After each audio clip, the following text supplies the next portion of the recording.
Should we get a barf bucket in case I yak on stage? Are you actually about to yak? No, but the likelihood is the highest it's ever been.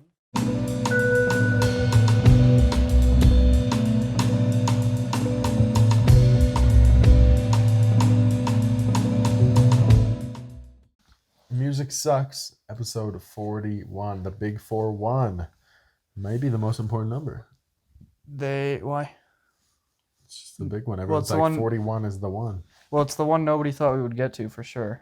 Yes, they've been saying, okay, 40 maybe, but not 41. No, nobody believed in us. Except me and Mr. Swan.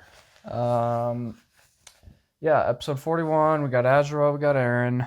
We got The Beggar by Swans. A new album. So what are we doing? Score guesses? I'm gonna guess for you. You don't sound, from like the subtleties of the conversations we've had, you do not sound like you're very impressed. I'm gonna go ahead and say 20.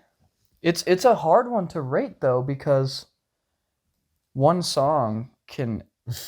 Yeah. I mean, I'll get. It's very easy to get close to zero, because if you zero one song, then it will completely obliterate your score. Exactly. You talked more positively about the album than I anticipated. There's something like this, and that. I found no joy from this, so I'm gonna give you a higher score than your guess for mine, and give you a 50-something, 56. Okay, but it's weird because one song is we an could album's literally length, like the whole dude. album except for this one song, and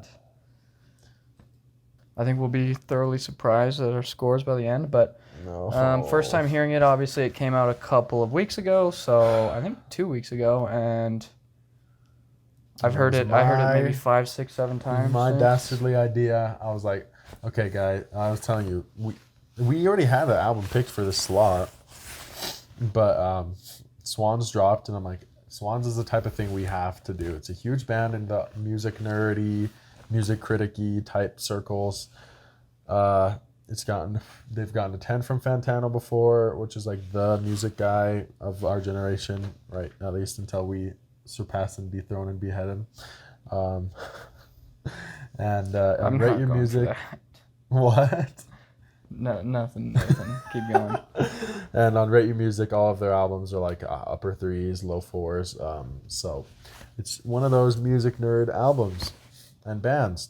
And generally, as like the music critic of the duo, that would seemingly imply that I liked it. Well, yeah. I listened to it twice. First time was hard. You've only heard it twice? Second time was harder. Yeah. Okay. I've heard it like 5 or 6 times.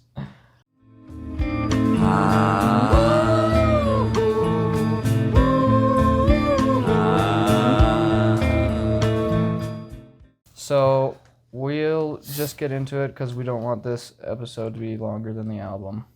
So Swans, very interesting group. It's an American experimental rock band formed in 1982 by Michael Gira. Yeah. Gira? I would assume Gira. Well, he's basically the main guy, but it's kind of... Yeah, he's the head of the squadron. Well, there was a back and forth early on, but I'll get into it. They are one of the few surviving acts of the New York no-wave scene and are known for their different genre experimentation. It was in 1986 when somebody named Jarbo joined the band. Dude, have you read the description for No Wave? Took the ethos of punk rock but discarded melody and catchiness instead. Extreme noise, distortion, feedback, angular rhythm, stream of consciousness, lyrics, and more. That sounds intense. They're one of the few surviving no-wave members. And you said who joined? There's a girl named Jarbo. Jarbo. In 1986. Jarbo? I don't see no Jarbo on here, fool. It's probably older because she wasn't in the band for very long, right there. Jarbo? That's a terrible name. All right, cool. That's when their sounds began to evolve a little bit more. Was around 1986 when she joined. They are known for their dark and brooding music as well, tackling themes of torture, suffering, brutality, and humiliation. Jira chose the name Swans because it best described the sound he was looking for. He said, "Swans are majestic, beautiful looking creatures with really ugly temperaments." Oh, okay. The initial lineup was Jira on bass and vocals, Jonathan Kane on drums, Sue Hanel on guitar, Mojo on percussion and tape loops, and either Thurston Moore, Dan Braun, or Jonathan Tesler on the second bass, although the lineup itself has shifted between instruments and many, many, many members. I think around like 50 members. Yeah, it's a fat. So, paragraph. the early Swans music was often based on a single hypnotic guitar riff. Grinding noise riffs, pounding drums, and morbid shouted lyrics were also early descriptions of their sound. It was highly aggressive, but they are also known for playing piercingly loud at shows, which has led police to stopping their shows. Dang. Jira also was known to be confrontational with the audience, such as stepping on fingers, pulling hair, and assaulting people that were headbanging, because Jira hated headbanging. Why? I don't know. He was also known to turn off any building ventilation so it would get really hot. Why?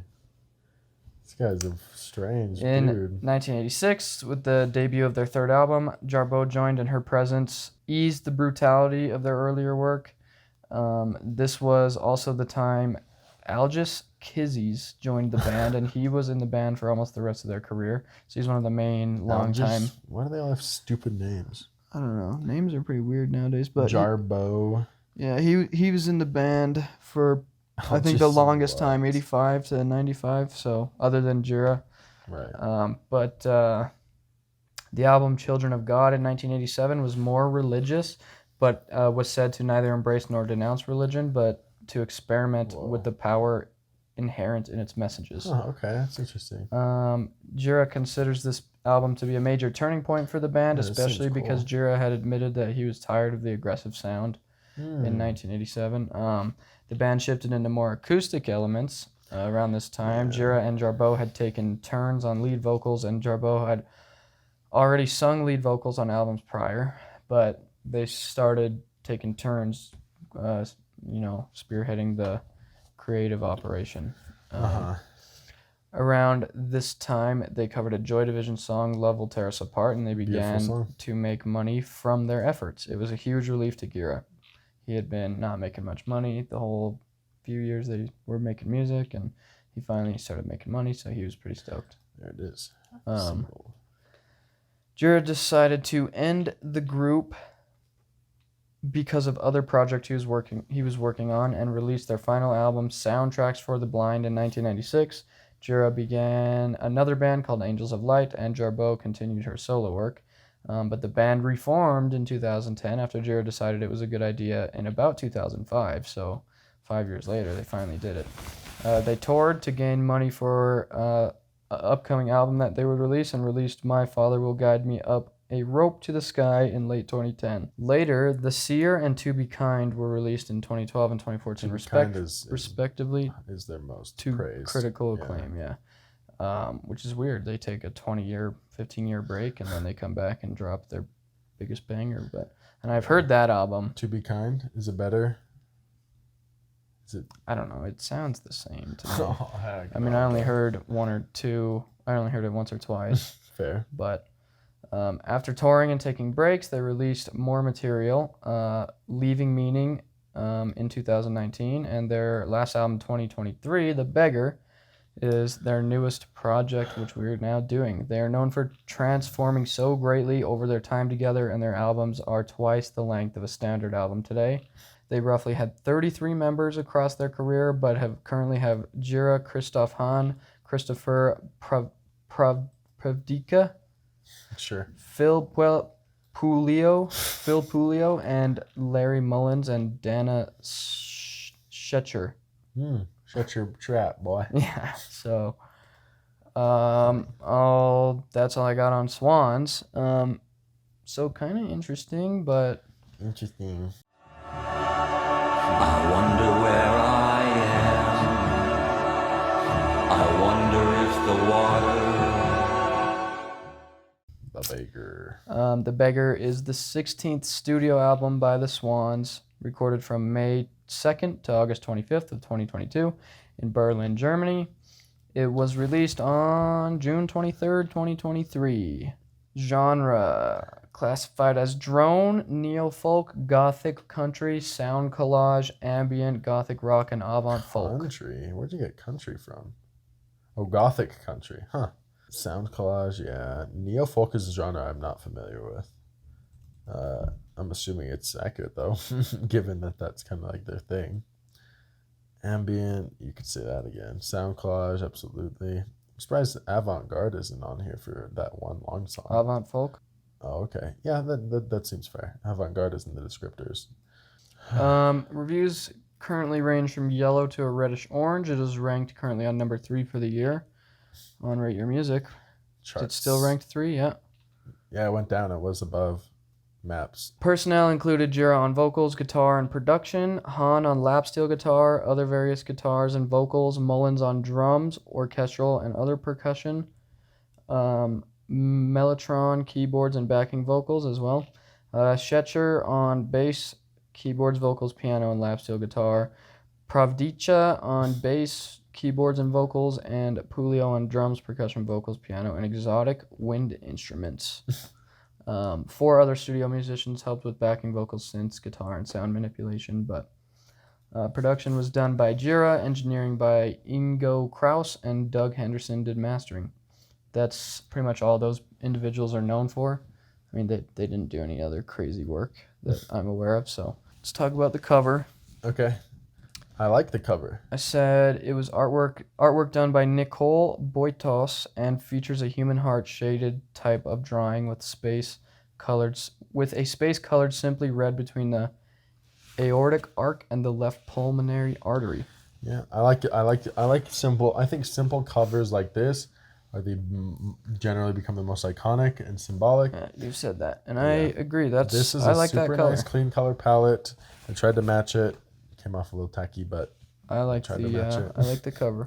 Yeah, it looks really cool. I really, really like the style of art too. Like the Compared to To Be Kind, this is way better in my this opinion. is way cooler. I like the sketch Mm-hmm. style, and just that one pop of color. Yeah, Looks really good. yeah, Looks really cool. very nice looking red. Clean slate, clean, simple album cover. It'd be dope if this was back in the vinyl days, like, you know how hippies like drew all over and messed with the White Album. No, but I'm sure that's true. Yeah, there's a Instagram actually called We Buy White Albums, where it's just this dude with thousands, literally thousands plural, of White Albums. He buys all of them and posts them on Instagram, so you can see like the slight subtle variations in all of them and the hippie doodles on it. This would be such a cool doodleable album cover, Yeah. Shout out to We Buy White Albums. Other than that, Paradise Is Mine was the single. So get How do you this. drop a single for an album like this? Get this though. The vinyl edition features only 10 songs, which the track listing is rearranged, and does not include the 44-minute The Beggar Lover 3. They should have just included the last, if it's 3, or no, it's because it's the sequel. But it's 4 songs, right? 4 in 1? What do you mean? It's broken they into take movements of 4. They should have just included the No, last I don't quarter. even know. Well, it's broken into movements, but they use multiple different songs per movement. The last song. I mean, technically, last, you like, might be 5 able to minutes. argue that it's like 14 movements or something, but Oh my god. I don't know. Well, I'll talk Doesn't about matter it to because me. I break Yeah. it down the entire song. Writing of the album was inspired by the interminable isolation of the COVID pandemic. Okay, that's cool, I guess. That's the last thing that I have for the album, so we can get right into song I for. can't wait to talk for hours about all these freaking absurdly long songs. All information is equally true. The Parasite. Oh man, The Parasite is an incredibly overly theatrical, boring song. I hate to be the guy that's like, oh, this music's boring. I rarely ever find music boring, but holy crap, was this boring. There's that niche sect of Swans listeners that are like, this is so boring. Okay, good. So Because holy crap, I think this is the first album ever that I was bored by, because when stuff is bad, it's usually like interesting how bad it is. Like Tina Sure. and an upcoming episode with a terrible album, is fun to listen to in like a holy crap this sucks type of way. But this is just so boring. It was such a well, pain there's to listen also to. those people who will argue who are pretty avid Swan listeners that like You just don't get it's it, man. yeah, that's an intellectual thing. No, and- I'll get into that. God, we'll get into it. The lyrics are trying way too hard to be deep and poetic. The vocals are so overly dark. He talks like this. It sounds like a Dark Souls boss or something. I mentioned that.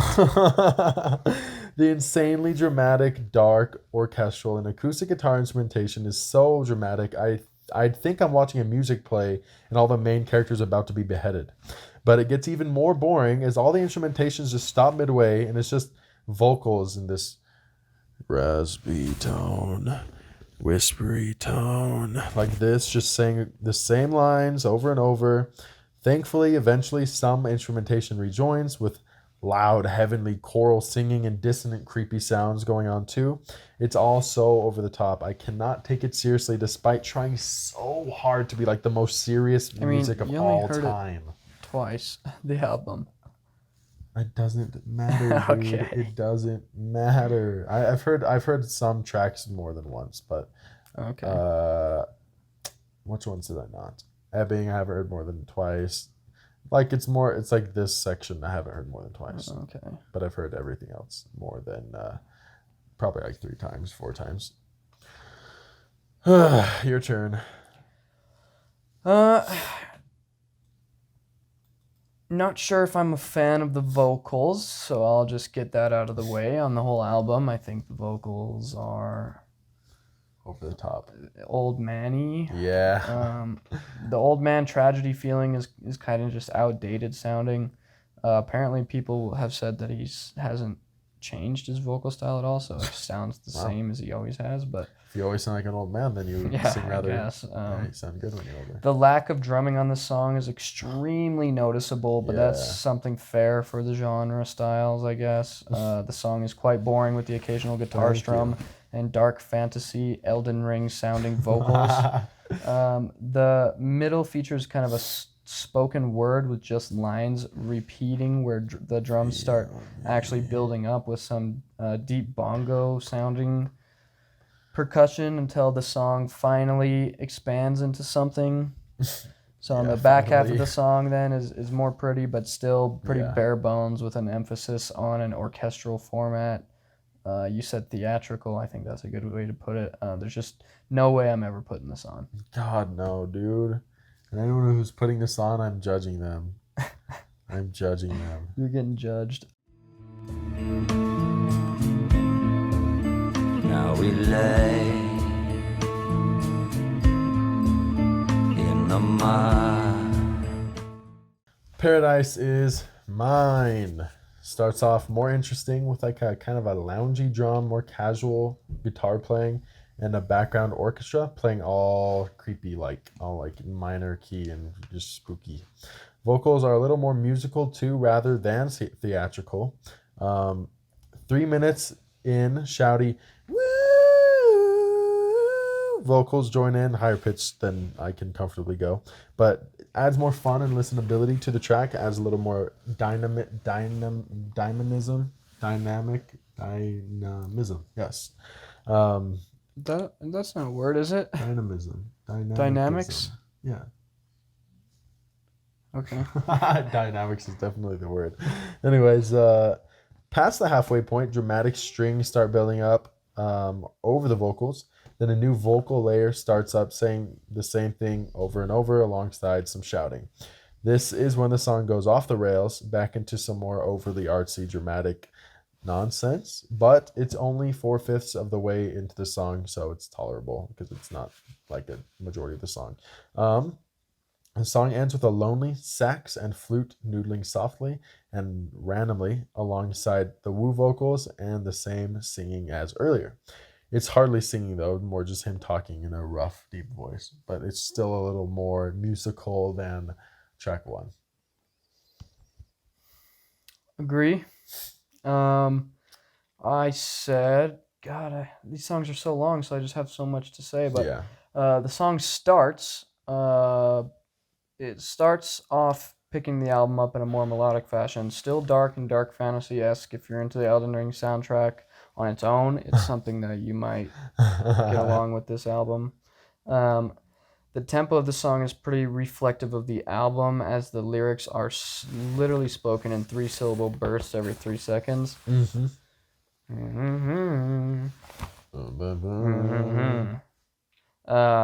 There's a main riff that occupies most of the backbone of this song, but the other sections slowly build on top of it, including guitar and backing vocal harmonies. And when I say they slowly build up, I mean it. Yeah, over the span of like because 5 the minutes. song is so long that these sections have plenty of time to build up. Very dark sounding though.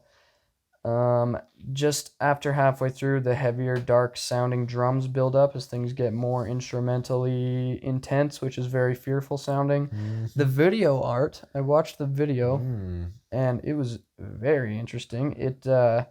It's sickening to watch as the song gross. evolves, because the video, Yeah.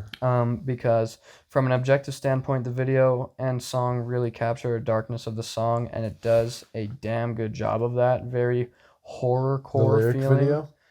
The lyric video, yeah. This? Yeah. Very horrorcore feeling and insanely well done.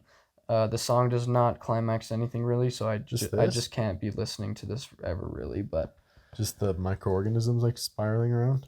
Yeah, I mean when you listen to the song with it, it's sickening almost, because it's like gross. I don't know, looking. like a fungus, like evolving and like devouring your organs or something. Okay. I don't know. It feels very horrorcore-esque, and it's grody. very sickening. And They do a really good job at making you feel weird. So they have they do a very good job of making me feel. What is that a reference to? Sleeping.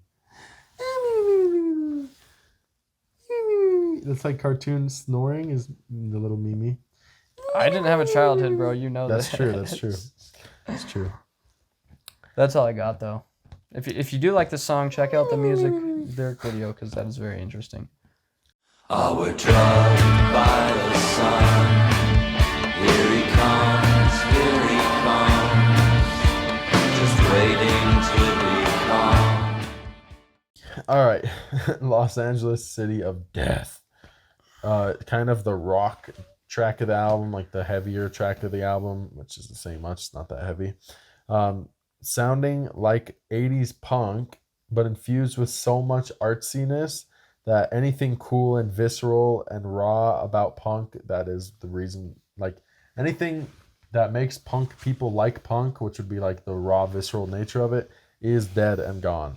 It's swapped out for the pompousness of a chai tea drinker at a bookstore reading some like French philosophy. I'm just glad the song is only 3 minutes and not 30. I said best song on the album, in my opinion. The song starts kind of dark and brooding again with way higher tempo. Evil sounding song for sure. The backing vocals remind you of like suffering in the Middle Ages or something. And it's very intense in that way. The song doesn't really feel any different than that though, and it's the shortest one on the album by far. That's why it's probably the most likable for you then.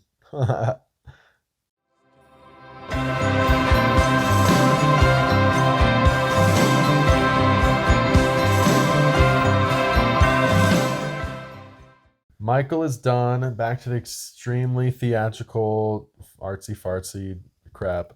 Literally sounds like a dark musical play that a bunch of old dorks in suits would go see at Eccles Theater, which for non-Utahns is like the fancy dress-up theater that has like nice. I think I saw opera there. I saw oh shoot, what's that play? Songs of Silence, something like that. No, that's a Simon and Garfunkel song. Sound of Music. You mentioned that. That's Do like Re Mi. Do Re Mi is another song off that. Yeah, everyone knows that. Or it's the same song. Yeah, everyone knows this play. I saw that at Eccles Theater. It's very nice, but not my crowd. Who would ever go see an opera, by the way? Like, I was there for school. This is like the modern equivalent of going to an opera. People still do that, though, in modern times. Yeah, but old. People are old money. They're either old or old money because they're like they grew up doing it because their rich parents brought them. Yeah, dude, it was a bunch of fancy. I was just in standard street clothes, and motherfuckers were in even suits, and I was Kaylee, like just taking notes. We literally got free tickets to Sounds of Music, whatever it's called. I literally already forgot. But yeah, we dressed up all nice. That was like the nicest I'd ever seen her look for like years. Was when she dressed up for Eccles Theater. Since has been dethroned, but I digress. Yeah, it totally just sounds like you're taking the audio away from like a goofy, overly dramatic Eccles Theater play. It's like the types of people would say, "Oh, quite vociferously." Like people who'd say that would like this song. You once asked me who is more voracious. Probably as a joke, because voracious is an absurd word. Or voracious out of who? It was like Isaac or me. You were like, who's more voracious? Or maybe it was like you were Carter or something. Yeah, that's something I would ask because it makes no sense. I was like, what? Yes, sir. Anyway, sonically, it's just Michael and a female vocalist singing about death over a guitar playing in a style that I forget the name of. Sounds like some like Italian style. Yeah. About 2 minutes in, it gets more booming with loud drumming, bells, and dark ambiance. This section isn't bad, but it goes unchanged for 3 minutes, straight before going back to the cringy musical feeling of before. When Michael is done. Yeah. It's just that for 8 minutes, dude. I'm done. Michael is done. The intro to the song features a low mix guitar droning by fast-paced note repetition, and a sort of poem is sung until the song begins about 2 minutes in. There are so many songs that just exist in 2 minutes. Like good songs with like a good structure that exists in 2 minutes. These guys never knew that. They don't know what you're talking about. The song seems more cheerful than the others as it plays out, but this 6-minute track is pretty bare bone as well, with the exact same sounds repeating for minutes at a time, a common theme of the album. Yeah. It is interesting to note that Michael Gira is the leader of the band, so this song is probably some He's done existential... making music? Hopefully. Thank fuck. Yeah, so it's no, probably yeah, it's some definitely existential. introspective. Yeah.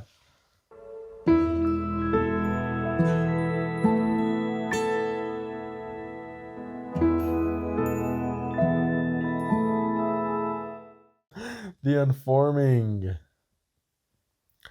One of the shorter... Aaron is blown away by how much he didn't like re-listening to it there. I think he's live changing his score. I'm not. It reflects what I think, so that's good. This is one of the shorter tracks at only 5 minutes and 55 seconds. It's kind of more of a folk art ballad with Michael's deep croaking voice speaking poetically over strings and acoustic instruments, bells, orchestral strings. The instrumentation is kind of prettier on this song. It's not as dark. It's not as dark, for sure. It's a little more beautiful, but halfway into the song, it feels like a perfect spot to end. It's like, okay, 3 minutes of this, fine, good, maybe even. Nope, but and then it just... Nope, it just literally keeps going for another 3 minutes, completely unchanged. Just completely exact same thing. Thankfully, I guess it's not exactly the same thing because I continue to describe how it changes. Swans being swans, even this rather inoffensive and pretty song overstays its welcome. 4 minutes in, a strummed guitar and other instruments that I don't know the name of join the fray, and it's a rather sonically dense moment that sounds good, but the song overall is just too uneventful to ever want to throw on my own, ever. Agreed.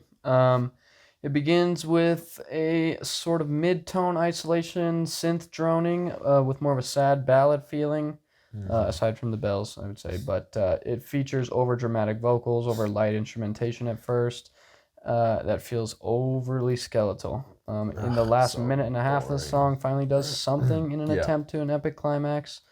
Lyrically, it makes sense because the song discusses how an individual, presumably Jira, is afraid of death until he lets go of the fear at the end and is free. When he says, freedom, at the end or whatever, yeah. so. Do I finally get to live?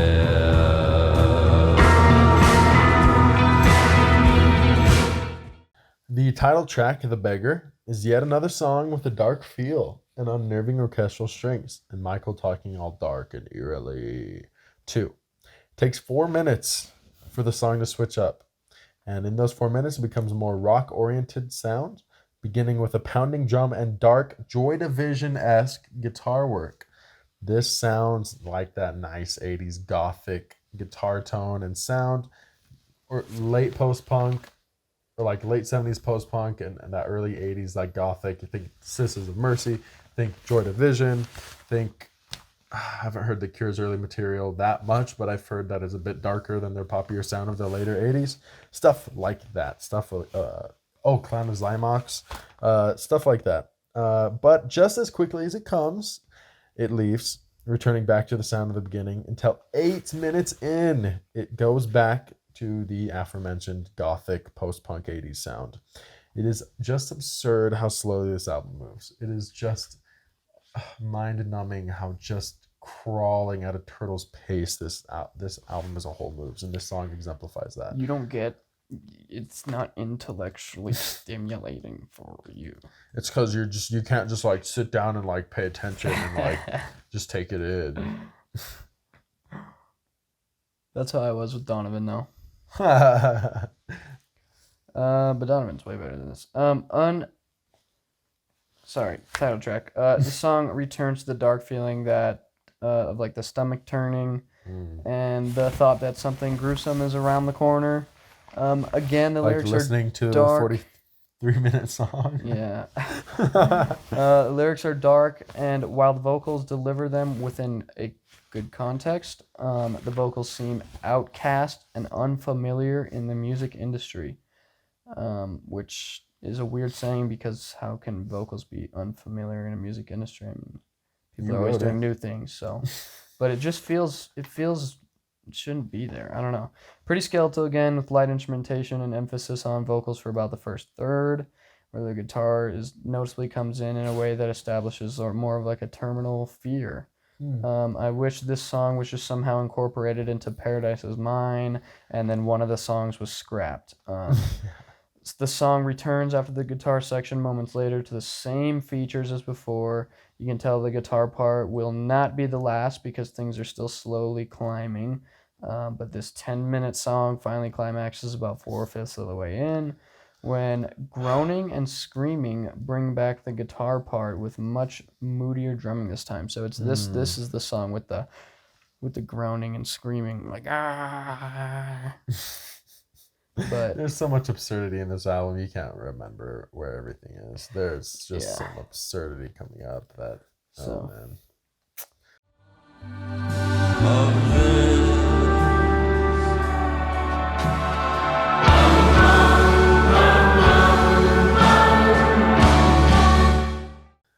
No more of this is how we feel knowing we have like an hour left in this album.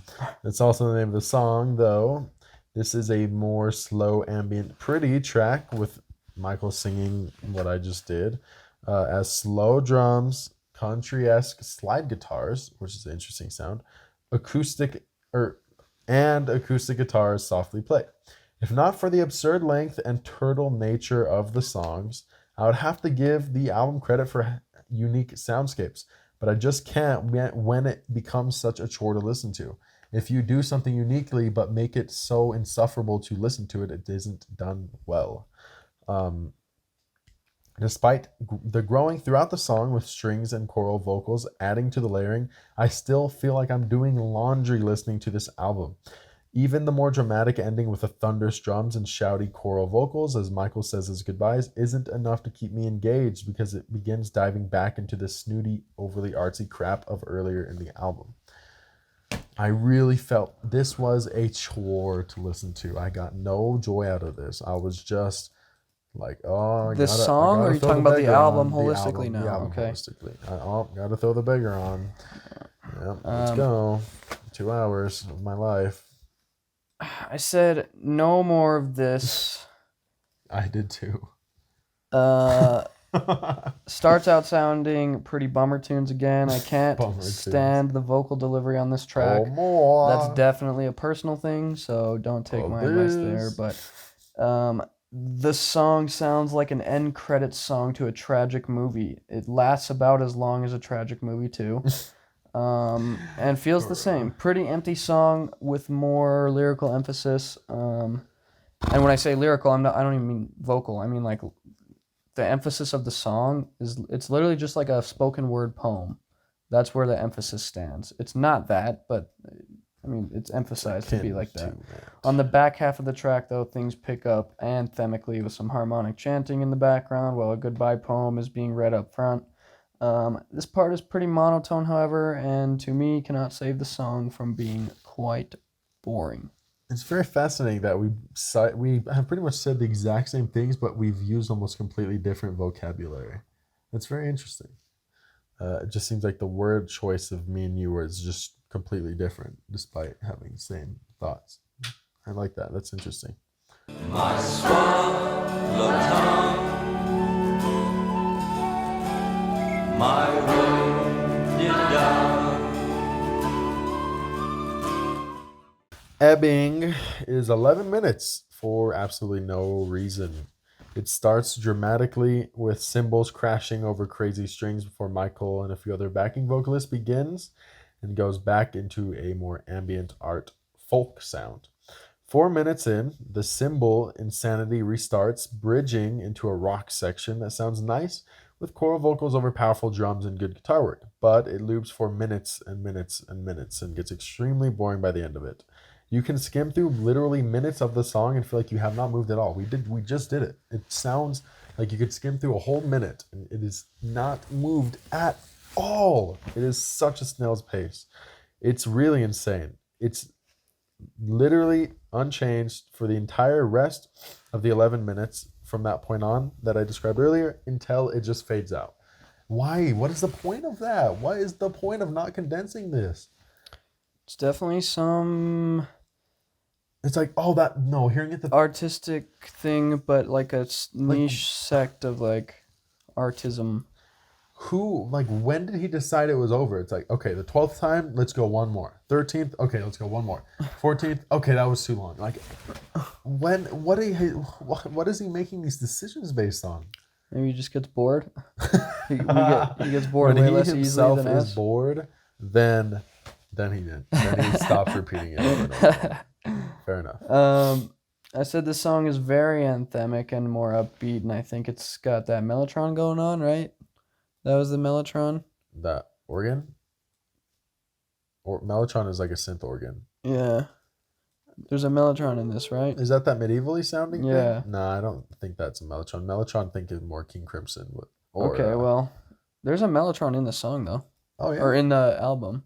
Okay. Somewhere, and Probably I figured that was the it. longest track. It was in this song, but it's definitely got more of a medieval feeling for sure, though. I said it sounds like without the vocals, it sounds like a song that'd be playing in like The Witcher 3 when you're in a marketplace or something. But there are some parts that are more chaotic intermittently, but they don't last very long, and one part leads into a fuller song on the back half with more drumming.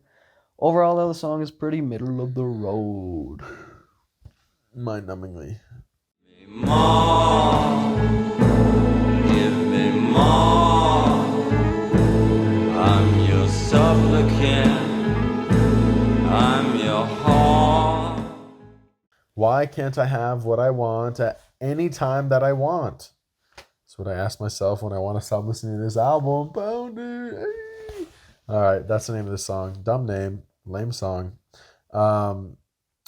Okay, so this track starts off with ghostly oohs and a softly, creepily strummed guitar until Michael starts singing and a bass joins 2 minutes in. The song gets a little more pace after those 2 minutes with drums and guitar. There we go. But it's still a chore and doesn't change for minutes on end after that, other than a little note will do this here and there, or a little sound will twinkle in and come out, there and back. Towards the end, creepy minor strings join, but it's not very pleasant on the ear, so the change is barely welcome. How you about to do a song this long and then change it finally, and the change makes it worse? I actually like this song. Second best song on the album. I just like how dark it feels, and obviously this album feels dark, but I don't know, this song does a good job at connecting, I feel like, with the darkness that I am more akin to.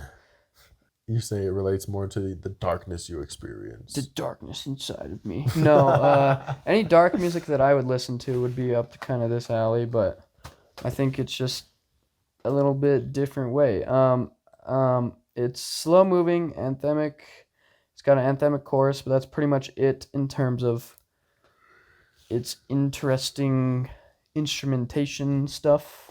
Yeah. It manages to maintain the dark passage that the rest of the album has, but a good song, but I would never play it if I was in a hurry to get somewhere because I feel like I'd be 2 seconds from getting in a fatal car crash the whole time. And if you can make me feel like I'm about to get into a car crash, that's a good song. What? No, it's not. Well, not the car crash part, but like if you can draw that sharp of imagery. Oh, strong. Okay. Then I feel like that's a good song. Sure, it's not a good song though. It's extremely boring, like the rest of the album. I like it. I'll play it if I'm chilling. I'm not gonna play it if I'm driving. You're playing this song. You're putting this on. Yeah. What? A couple songs in this album, I would do that too. There's one song I did this to.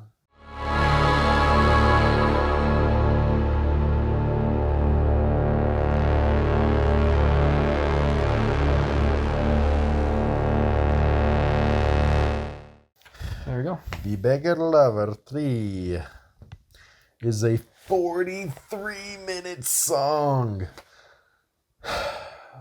Strap in. Strap in, because I do break it down. No shortcuts around these parts, boy. To stay on theme, this song could have been cut in half with really no losses. Sure, it is a rather dynamic song. A lot goes on, but most of it is nonsense that I would rather not have happened at all. The first 3 minutes are literally just unnerving strings and horns honking and voices building up to a crescendo that never happens. Instead, it just fades out. This happens a lot in the song where something will build and then just fade out and move to the next part. That's when you end the song and just start a new song, Michael. But I'm not the mastermind here.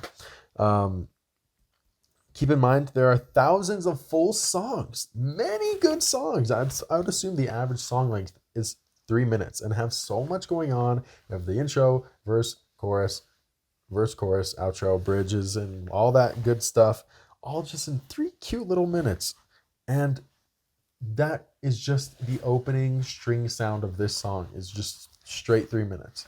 It's insane how bad their time management is. It is insane how bad they are at managing time. Like, we have places to be and things to do. Life is not infinite. Like, I would rather not hear that for 3 minutes. Why not just do it for 30 seconds? But I'll continue on. After the fade out, we get church bells and a slow tribal drum as a female vocalist speaks random, dark high school poetry for 2 minutes. It sounds so dumb. That part is so cringe to me. Then for no reason, we get a closing door sound, which you think, yeah, that's a short little snippet, right? But somehow, Swans manages to make that sound last almost a minute. Just that sound for almost a minute. That's absurd. It's almost impressive. And then, if that artsy ridiculousness wasn't enough, we just get pounding, rolling drums. That also lasts another minute. Keep in mind, what are we at? Like 6 minutes at this point? And nothing of substance has happened at all. Okay. That part. Oh, sorry. I think I skipped. This is a long section, so I might lose track in quite a few spots. Where am I? Where am I? Where am I? Okay. As the drums go on, slowly growing operatic core vocals build, and then the volume of the vocals grows while the volume of the drum goes down. They kind of swap spots, something that happens a lot in the song. And then that's replaced by a high-pitched, evil-sounding noise, just like a screechy, like a freaky, like think of like the type of noise that plays in like a horror movie right before the jump scare, just that high-pitched noise that just holds, and then the jump scare happens, and then it stops. That's the noise that I'm describing here. After 5 minutes of this, I guess not 6, vocals finally begin. At least Michael's vocals, but it's not singing. It's a dark, spooky lullaby-esque vocals that last once again for a minute until we get shimmering, folky instruments, a sound that we've already had prior in the album. I've gotten my fill of that sound personally for another whole minute plus until a kind of like actual song starts with jazzy drums, chimes, lowly mixed horns and guitars for like 4 minutes as operatic vocals begin ascending and bridging into a more rock-sounding section with more pronounced drumming, bass, and another Joy Division-esque guitar sound, until once again slowly getting replaced by a building buzzy noise. We're now halfway done with the song. 20 minutes have went by in that time. I guess it's really not that dynamic if 20 minutes pass in that time. So to celebrate, at almost exactly the halfway point, we get a softly ooh choir that comes in, cheering you on. Good job, you're halfway there, buddy. But once again, that oohing lasts for 3 minutes. To spice it up, a grating, high-pitched electronic glitchy noise joins in and then once again swaps spots, leaving a terribly annoying sound to sit in and sulk in for 2 more minutes until getting replaced by Michael saying random, non-existent words. He's going like e. It's like he's like learning his consonants and vowels. A, E, I, O. And then if the artsy, dumb, like absurdity wasn't enough, and then someone starts hitting on a drum, or not even a drum, it's like hand drumming on a table. Like, you know, when you're bored in school and you start hand drumming on a table, it is literally that sound. Over the stupid nonsense scat, like vocal scatting that Michael's doing. And then to make it even more annoying and nonsensical, like random baby noises start coming in too. What is happening? This is so dumb. This is such a waste of my time. This is like the modern art equivalent of music. It's like stapling a banana to a wall and selling it for $250,000, which actually freaking happened. So you guys that like this are the same types of dudes who would think that banana is cool. I get modern art is kind of like its own shtick where it's like questioning the foundation of art itself, but at least I can just look at the banana and then turn my head away. With this, I have to sit through it for 40 minutes. And the banana isn't hurting me in any way. It's just like, oh, that's stupid. Someone spent a lot of money on that. Just listen. Just listen to how dumb this sounds. Please tell me I'm not the only one. I'm going to just skip through this part. Nobody wants to hear this unless they think they're better than everyone else for liking listening to it.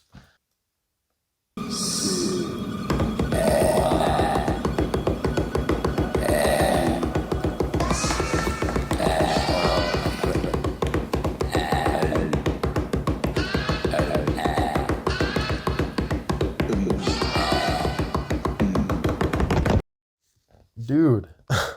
It's Oh my kind of god, hypnotic, bro. It's kind of hypnotic. The best part is that whole section lasts for another 3 minutes. I thought you were about to say 9 minutes or something. I was like, what? No. Finally, the remember. stupid little okay, finally there's a transition with a dumb little kid mumbling like tic-tac, patty-whack, whatever the freaking thing is. Just like some nonsense, like a little boy voice. To transition into another ambient folk section for 4 minutes until more operatic vocals come in and slowly swap spots with the folk section. Every other like every other transition in the song, you just raise the volume on one, lower the volume on the other. That's when you just end the song and start a new song, bro. But it's fine. It's fine. We're fine. Sharply, it changes to more rolling thunderous drums, just like 25 minutes earlier in the song, before finally transitioning into a genuinely good song, genuinely good music. The first music in this album that I really, really like. It's the final 10 minutes of the song, approximately, and it is so incredibly reminiscent of Bark Psychosis's Hex, which is my pick for all-time most underrated album, period. It is in my top 5. Everything else in my top 5, extremely basic. This album, pretty underground. I've only met one other person Pretty niche, that knows. pretty local. I've only met one other person that knows Bark Psychosis, and of course it's Cade. But I wish that wasn't the case. I don't want it to be one of those niche, local, underground, indie. I want everyone to know this band because it is an incredible album. This section, I went on to say, it is so reminiscent of that album that I'm almost certain there's inspiration taken. It's a nice ambient, jazzy, post-rock section with chimes, a prominent bass line, and deep monotone vocals, just like Bark Psychosis's Hex. Except Hex doesn't take you 30 minutes to get there. 30 minutes of nonsense to get there.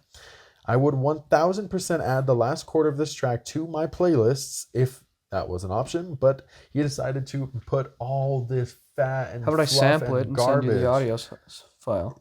I'm down. I'm assuming someone on YouTube has cut it into parts and you can listen to each part, I hope.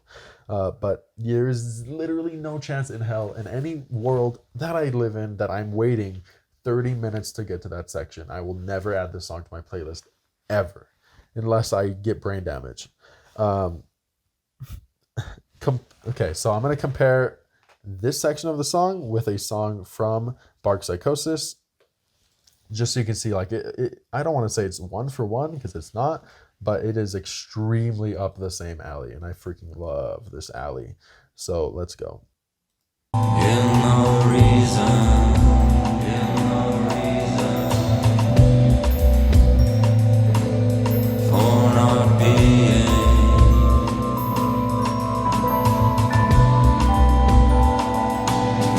So think, like, listen to that, like, kind of jazzy, clacky drumming style.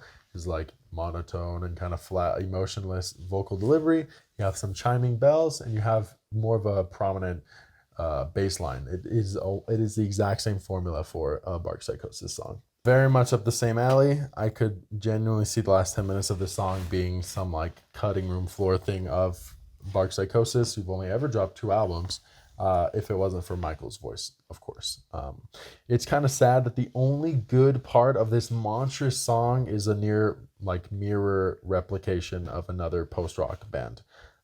Maybe I just haven't dug deep enough in post-rock to realize that all post-rock kind of sounds the same. But from the bands that I've heard, which would be Talk Talk, Bark Psychosis, T Tortoise, I think is the band, and TNT's the album. Might be the other way around. None of them give me that. None of them scratch that Bark Psychosis itch except for this. So that's very good. This song is, to conclude, fine dining as a song. So you know the story. I went to France and accidentally spent $1,000 on a meal. It was not an accident.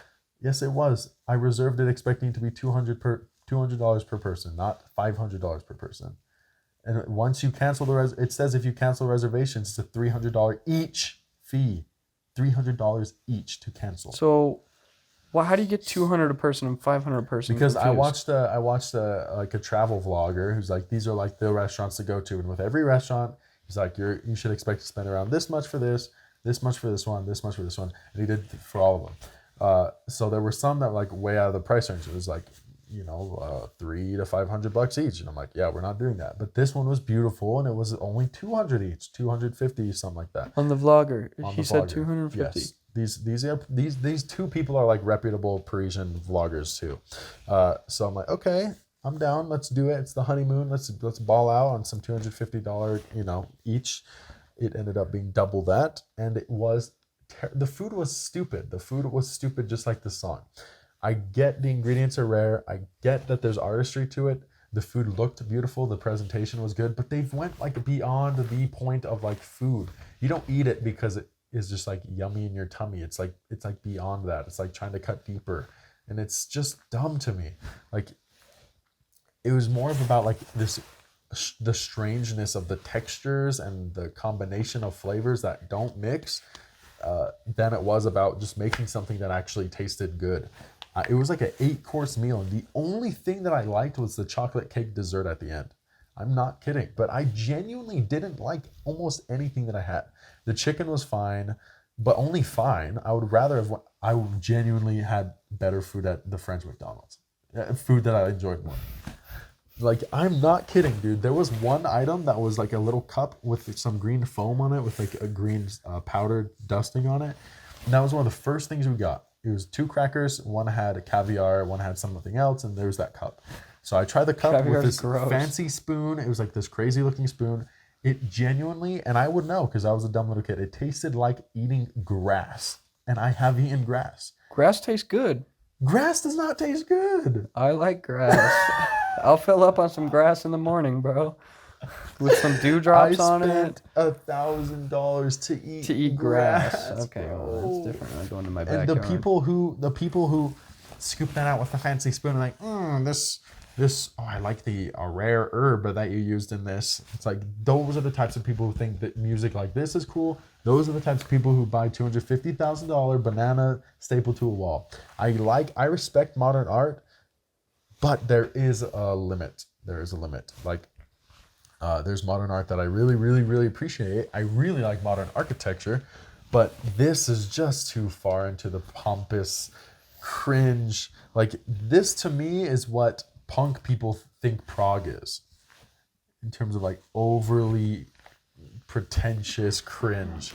I get that feeling now, but prog doesn't cut it for me. This is where I draw the line, is albums and songs like this. But the last 10 minutes are good. That's why it's not like a -2 or anything. Your turn. Take it away.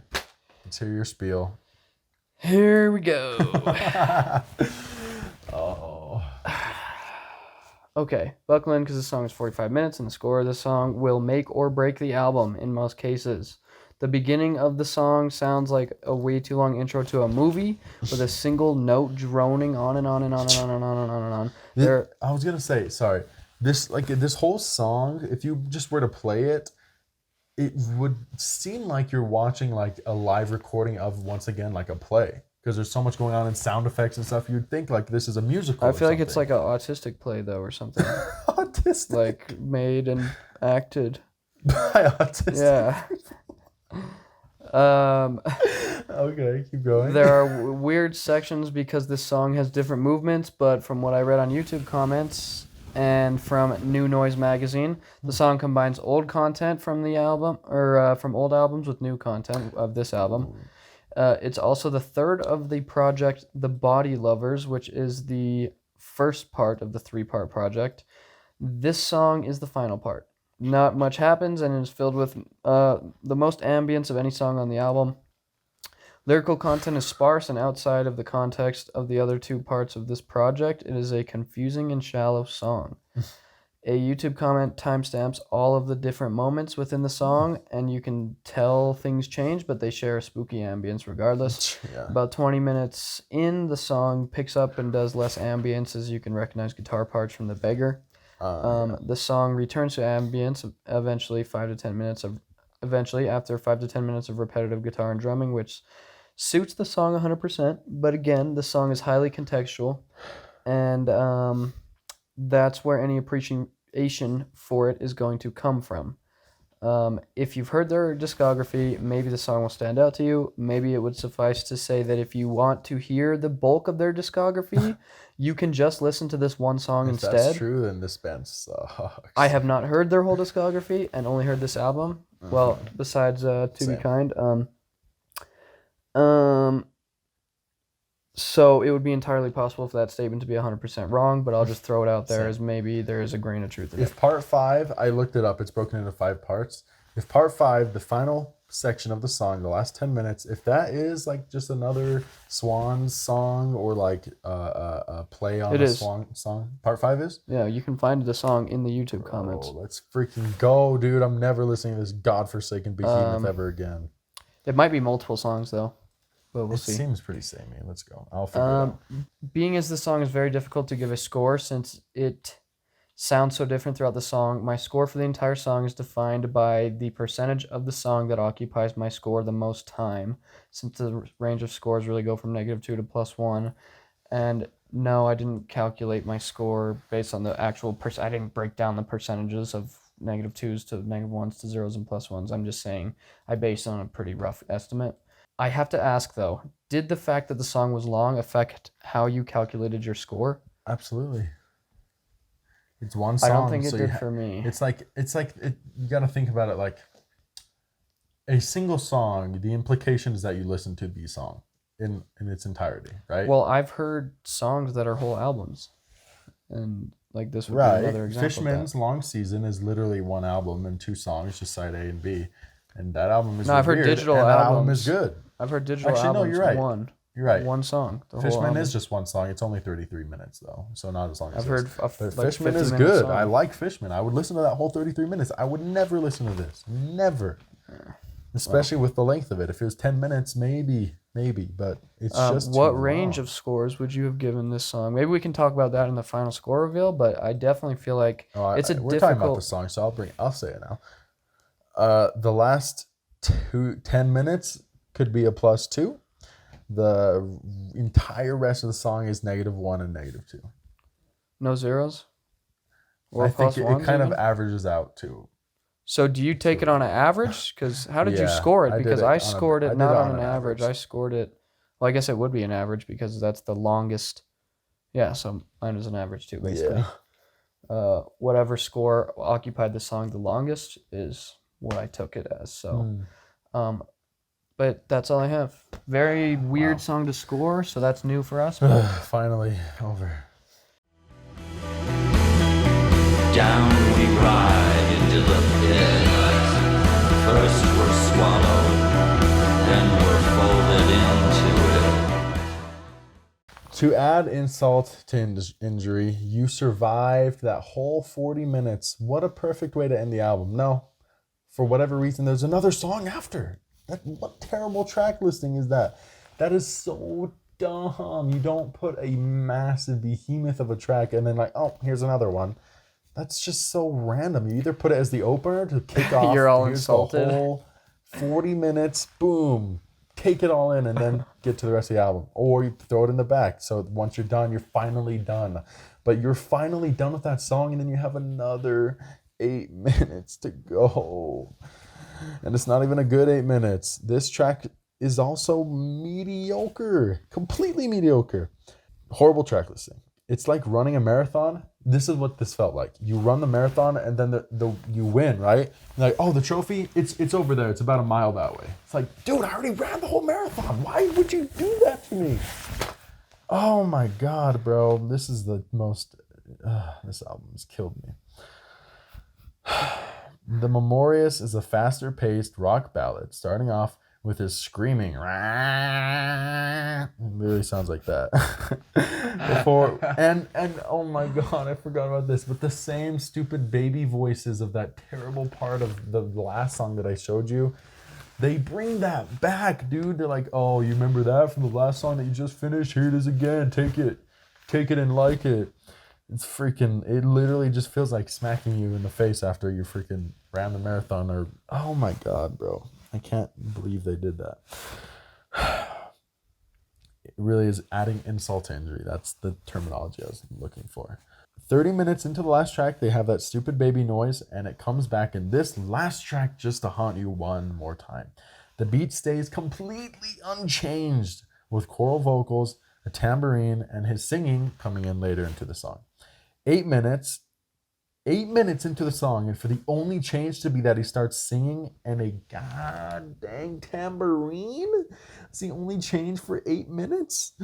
No, thank you, dude. No, thank you. No, thank you. I'm done with this album. I will never listen to this album again, for as long as I can live and remember that I vowed to never listen to it again. Your score is negative, bro. No, it's not. Okay. The album listening experience is horrible, but the individual songs on their own are just all mediocre. Which might be a failure of our rating system. But we'll talk about that when we get to the rating. Okay. The final song on an already difficult to get through album. Thank you. It's okay. It's not okay. It's the same exact crap for 8 minutes. You gave up fully, huh? At that point. That's all I wrote. Is it's okay. I was like, I'm not. Oh, I feel that. All right. Is that time? Yes, it is time.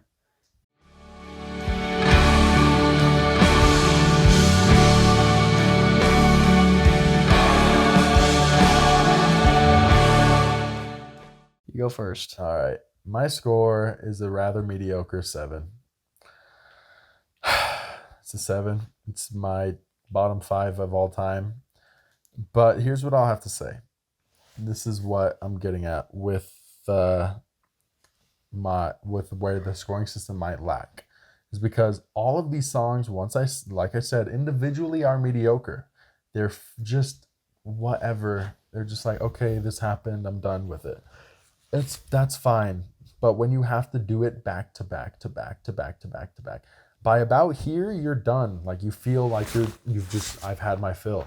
But it just keeps going and going and going and going and going and going and going. Why? And you can't fault the songs for that because the songs. Yes, you can because it's part of the project. No, this song is not any worse. That's how I it's rated here. Thundercat. I know, I noticed that. I disagreed with that. I don't think 3 a.m. is any worse of a track because it's towards the end of the album. I But think longer albums. it may be less enjoyable in that moment. But I digress. Yeah, I like Paradise Is Mine. I actually get why it's a single. It's got a bit more flair to it. It's got a bit more listenability, and it doesn't have that over-drenching, artsy, cringy pompousness to it. But yeah, the rest of it I'm not listening to. There's some pretty stuff in here every now and again. There's a good guitar riff in The Beggar. There's some prettiness in Unforming or Ebbing. I don't even remember. And there's a great final 10 minutes in The Beggar Lover. But it is never going to warrant me throwing this album on. It is never going to do that. I cannot understand how people like this. Just like me and Kaylee, my wife, were genuinely perplexed.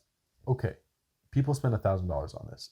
People have to actually like it, right? Who spent $1,000 on the food? On the Alain Ducasse. Oh yeah, I didn't even say the restaurant. It was Alain Ducasse à la Meurice, which is genuinely one of the most expensive restaurants in the world. We figured that out the hard way after we went. But yeah, I genuinely don't get how people think that food is good. I just think it's like an ego, like, ooh, look at this blue lobster. Only 1 in 60,000 lobsters are blue. It doesn't make it taste any better. It's just more rare, and therefore it's more like bougie and posh. This is the same equivalent. It's like, ooh, look at the baby noise over the table drumming. How interesting. I'm over it. Let's see yours. I hope it's lower than mine. -8. So we have almost a mirror score. Yeah. Symmetric about 0 almost. I do not like The Parasite. I do not like Unforming. I do not like No More of This. Those vocals are so bad. I do like Why Can't I Have What I Want Anytime I Want, and I do like Los Angeles City of Death. That I can see more. And I will be glad to throw those on anytime. And Beggar Lover 3, I had it as a 0, but I mean most of the song was a 0 for most of the time. I do like the hypnotic nature of the album to some degree. I don't think that that's posh. I don't think that that's pretentious. I don't think that that's egotistical. I just think, I don't know, you don't need to be... I guess it can be like an argument about like sound design instead of music. Does that make sense? Like, how are you going to design R2-D2's sound, you know? Like, there's a sound design aspect that went into this album. Not necessarily a musical endeavor, but if you're a music guy, maybe not the album for you. Sure, but I do like some noise rock and shit. A lot of it is hypnotic, but -8, yeah. Is there really a mind? Is there really a mind? here's the thing. I said this earlier, but I just must reiterate. I feel like that's pretty reflective, though, of how I feel about the album. Okay, I don't. As an album experience, this is the worst album I've ever listened to. But Not for me. song for song, it's like, okay, like I said, mediocre song here, mediocre song there, yada yada yada. Also, yada, I didn't yada. listen to it all in one sitting every time I I did. I did both times. You gotta not do that when you score. Well, that's on. Why didn't you do that with? Why didn't you not do that with Drunk then? Thundercat. 3 a.m. would have had a higher score. I guarantee you, that's like one of the Maybe. I did listen to that in one sitting. But I digress. Like, I mean, at the end of the day, an album is made up of songs, right? The album is comprised of songs. So our scoring system. Actually, I is did a listen to this reflection- album back to back a couple of times, but sorry. in one sitting. But Our score is a reflection of the compilation of songs into one unit. It is not necessarily project. a reflection of the experience of listening to the entire thing. It's just the points of the pieces that make up the unit. So I think that's fine. But genuinely, I would much rather listen to Tina Turner's Acid Queen than this, because that is in one ear out the other, dude. It's only 35 minutes. And I could laugh at it too. I was hecka laughing at Bootsy Whitelaw, hecka laughing at Baby Get It On. That song's so dumb. This album is just so ridiculous that it's fun in a way. Not really fun, but you get some almost The Room, if you're familiar with that movie, style of entertainment out of it. And with this album we're doing next week, it's kind of the same thing where I'm laughing at how absurdly dumb and bad it is. And I'm at least getting some stimulation out of that. Sometimes it's more fun to hate on something than it is to just live in this state of, oh my God, when is this over? Like bored, just unentertained. So yeah, I would rather listen to many albums before this. Oh my God, 2 hours long.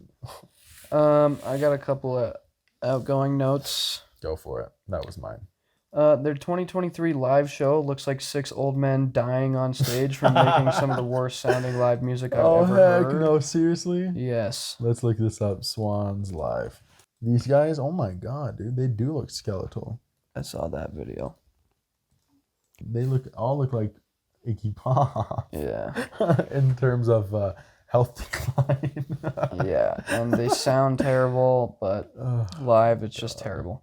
For what the album is to the genre, I can see why it is respected. From a more objective standpoint, my score would be entirely different. You think it's more objectively good? I think it's stupid. I definitely think that yes, there can be an appreciation for it in some contexts.